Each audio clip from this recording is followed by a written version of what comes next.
Another Monday, another 1.7 million pounds of thrust ripping through California's dawn sky. That's the reality SpaceX is preparing for.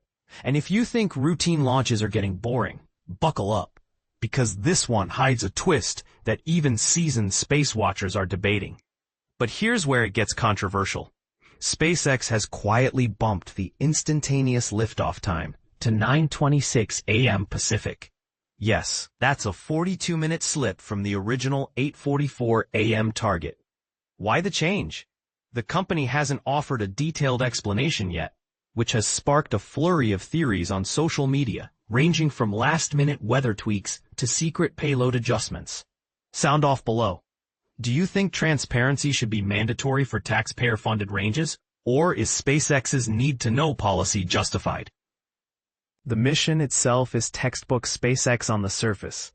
A Falcon 9 rocket will thunder away from Vandenberg Space Force Base's historic Space Launch Complex 4 East, punching a hole through the marine layer that so often blankets the California coastline.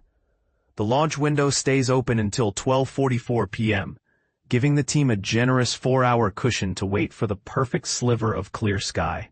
Once the 9 Merlin engines finish their 2.5-minute sprint, the first stage, already a veteran of 8 previous flights, will flip, boost back, and aim for the football field-sized drone ship Of Course I Still Love You, stationed hundreds of miles downrange in the Pacific.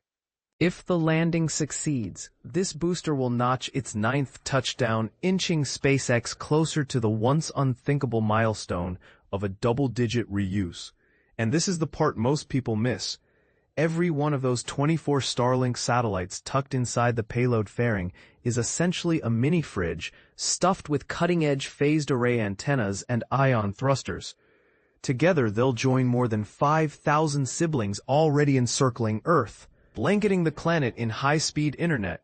Love it or loathe it, that constellation is single-handedly redrawing the map of global connectivity. So much so that astronomers and dark sky advocates keep asking, at what point does progress become pollution? For those who want to watch the drama unfold live, SpaceX will fire up its webcast a few minutes before ignition at spacex.com/launches/SL-17-5. Pro tip: open the link early because the pre-launch chatter often includes nerdy nuggets, like why the drone ship's name is a nod to sci-fi legend Ian M. Banks, that never make the highlight reels.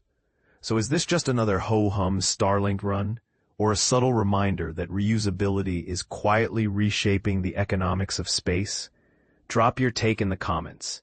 Are we witnessing the golden age of access, or are we mortgaging the night sky for better Wi-Fi?